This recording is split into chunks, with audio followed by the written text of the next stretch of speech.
Is your boxer constantly digging and digging and digging and absolutely ruining your garden? Let's see if we can help with that.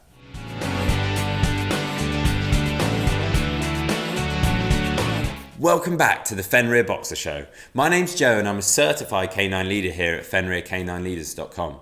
We are dedicated to helping you learn everything you could possibly want to know about the wonderful boxer and then how to become a high-level canine leader so you can raise your very own boxer.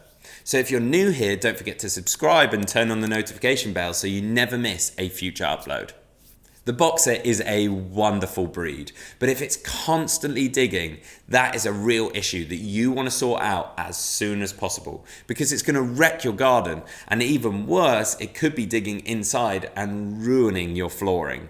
So today we're going to be tuning in to a webinar that the CEO and founder of FenrirCanineLeaders.com, Will, has recorded all about how to stop your dog digging. So over to Will. Hey guys, welcome to another really quick fire webinar breakdown of a very common problem behavior that whether you're working as a canine professional with clients or you yourself are trying to become a high level leader for your companion dog at home, and that is around digging. And we're going to break down the implementation of the strategies and the behavior modification plans that I utilize to be able to correct digging behaviors and be able to have people have dogs that aren't destroying their gardens every single day. So let's dive into the webinar, and we're going to get some really good information that I promise you're going to be able to use at home with your dogs or your clients.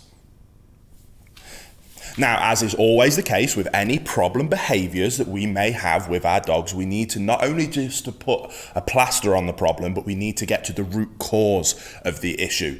And with digging, we need to look at what is it that's causing digging. Now, we have to have a little bit of empathy for dogs because digging is a very normal behavior that dogs will display. Now, obviously, as a good leader, we need to be able to teach them when that is appropriate and when it isn't. And usually in your garden, that isn't appropriate. If we go out for a lovely walk in the woods and you want to dig a hole, cool. If we go to the beach, you want to do some digging, okay, cool. But if I tell you we're not doing that in the home or in the garden, then you need to listen to me because I am the leader, I am in charge, and I set the rules, boundaries, and expectations in this family environment. So that's what we need to be able to get to with our dogs. Sorry to very quickly interrupt the video, guys. I just wanted to let you know, if you haven't done it already, over on our website, FenrirCanineLeaders.com, we have a completely free quiz that I designed myself for you to be able to take. It asks you a few questions based on some of the things that I think are really important for what guard dog breed will be perfect for you. So you go through that quiz, you answer the questions honestly, and then at the end it will give you what I think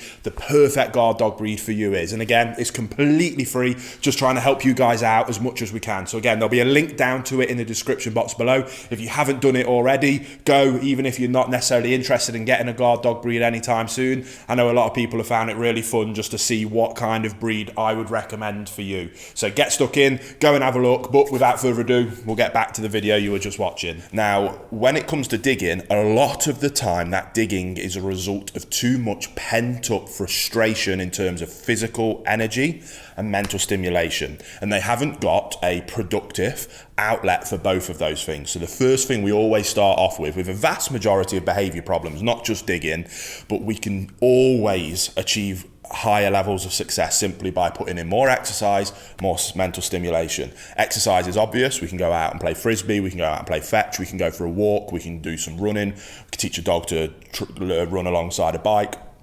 The options are truly endless when it comes to exercising our dogs physically. Mental stimulation can require a little bit more creativity, but there's tons of different puzzles out there. You can get frozen Kongs, any kind of obedience work, agility, getting your dog into doing just any kind of work with you is fantastic, especially for working breeds. So we're going to add in more mental stimulation, more physical exercise, and you will be shocked at the amount of times that alone will address the problem of digging, because the root cause, rather than sticking a plaster on it, the root cause was simply that they're bored and frustrated. So let's start there. If that doesn't work, you've done that and you're still seeing these problems, then we get to move on to the more behavior modification, the fancy stuff that people like to hear when it comes to kind of these intervention strategies. So then when it comes to digging is a funny one in the canine behavior world. It's not something that can be addressed as easy as, say, reactivity or excessive barking, because First of all, there's a few different things that come up with problems. Supervision, being able to ensure that we're watching the dog. To be able to correct the behavior, we need to be able to implement fantastic timing. So the strategies we use are going to be a little bit different when it comes to digging.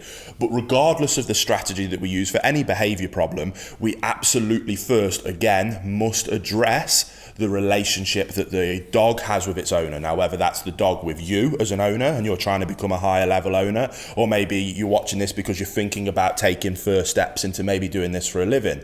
You cannot come in and simply say, this is what you should do, see you later. Or watch me do it, I'm going to do it. Oh, awesome, that worked. Do what I did, see you later. That worked because you were able to come in and establish a good relationship with the dog very quickly through your higher levels of leadership skills. The owner then watches that, tries to replicate it without that level of relationship, and things just fall apart. That's no use to anybody. We have to be able to teach the owner how to become a high level canine leader, restructure that relationship so that the dog sees them as the leader, and we'll look to them for guidance and direction. When we get to that point, then implementing the modification programs, correction-based programs, positive reinforcement-based programs, that becomes so much easier. Because when you have that relationship, asking a dog what you do want from it is much easier, and asking your dog to stop doing something is then also much easier. So we must address that. At Fenrir, we use our bootcamp process. There'll be a link to the online version of that down in the description box below if you want to go and check that out. But that bootcamp process is very specifically, I designed it to not only be the 1 month process of being able to really put in those rules, boundaries and expectations to restructure that relationship, but inherently it then also teaches the owner how to be a high level canine leader. It teaches them the theory and the understanding required for them to be a high level canine leader. So not only do they come out of the other end with the desired outcome of that restructured relationship, but on top of that, they have learned to become a high level leader that can then address any future problems, which then means they don't need me again as a canine behaviorist, which is the ultimate goal of any canine behaviorist. It isn't to put a plaster on things, it's to help the owners not need us again. If you can do that, then I promise you'll have a lot of success in this industry. So what we need to do is be able to help them restructure that relationship. Again, we use our canine bootcamp to be able to do that. Once we've got through that process, like exercise, you will be surprised that simply going through that process will address. So if exercise might address 60% of cases, restructuring the relationship might address another 30% of cases. So just simply going through, and by the way, we put a lot of exercise structure into the bootcamp for that reason. Again, not only to restructure the relationship, not only to help our owners become high level canine leaders, but also to give them an opportunity to put a lot more exercise in, because again, we know that through thousands of cases that 95% of these cases will be addressed simply by doing that, which then leaves us this last little bit, which is where we then might need to get a little bit more creative in terms of an actual structured behavior modification program. Now, this is usually where I jump into correcting the behavior, but when it comes to digging, I want you to take more of a process of managing and correcting the behavior. Part of being a good leader is about setting our dogs up for success, not setting them up to fail. So if this behavior is happening when you go out and you leave your dog with free access to the garden, stop leaving them with free access to the garden. That solves your problem. It puts a plaster over it, which I know I've talked about not being what we're doing, but this is a management strategy whilst we're going through these bootcamp processes, whilst we're going through the strategies in terms of actually fixing this problem behavior. But by doing that, you're going to set your dog up for success, and setting our dogs up for success is always what we're looking to do. So if you cannot supervise, manage the environment. Stop giving them access to the problem areas, whether that's by utilizing crates, pens, adding new fences, barricading things off. If you cannot manage the environment while we're going through this process, then if you can't be with your dog and supervise them the whole time while we're going through this process, then manage the environment while we're doing so. So start by managing the behavior, then we go on to correcting and addressing the behavior. So we've sorted the root cause, exercise, restructure relationship. Now we can get into actually addressing that in particular small part that is the problem behavior of digging. Correct, redirect, reinforce. There we go, done. I'm going to go into a bit more detail, don't worry, but that is as simple as it is. Too many people make these concepts of canine behavior remodification far more complicated than they need to be. And the reason why people have other behaviorists or other, in particular, positive only approaches don't necessarily work is because, first of all, they don't address those first two pieces of the puzzle. And then they simply try and put plasters on the problem and it doesn't really work. But because you've put those efforts in, this bit will work. So we simply need to correct, redirect, reinforce. So when the dog, again, when we can supervise, if we can't, we've managed the environment so that they can't do it in the first place. But okay, now we can be here. We know this is where the dog does this problem behavior we're trying to solve. We're now going to give them access to it. When the dog starts digging, we're going to go in with a verbal correction. Shoulders back, chest up, deep voice, vocal inflection is very important. There's going to be a very stern or a no.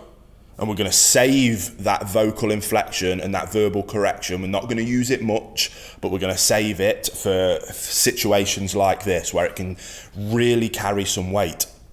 The more work you put into restructuring the relationship in the second part of the process, then the faster, quicker, more effective this verbal correction will be. So the dog is about to start digging and no, snaps them out of it really quickly.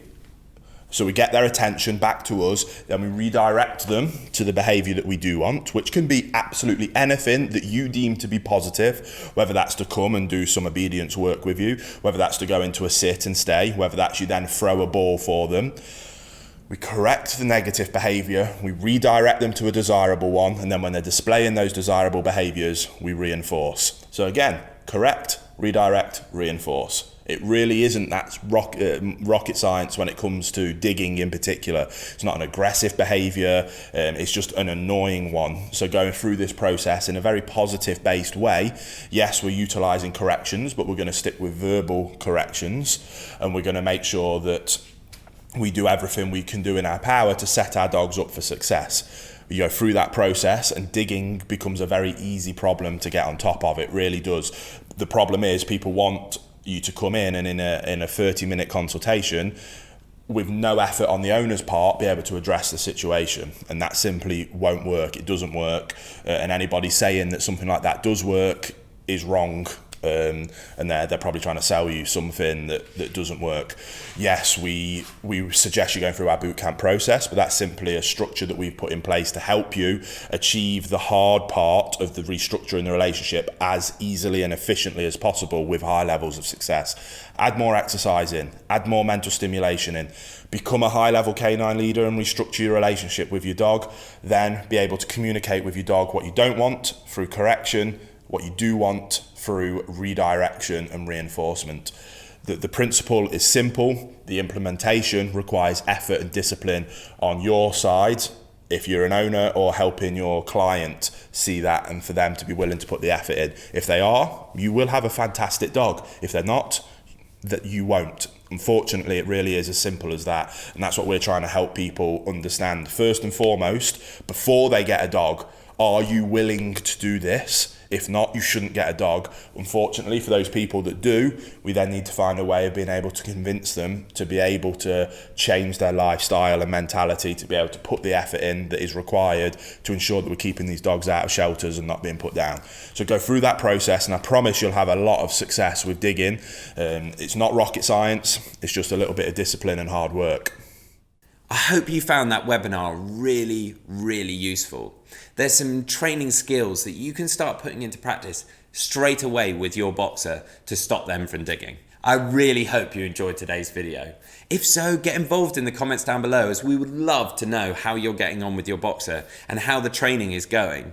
If you're new, don't forget to subscribe and turn on that notification bell so you never miss a future upload right here, as we have 2 dedicated videos coming here every single week. So I can't wait to see you on the next episode of the Fenrir Boxer Show.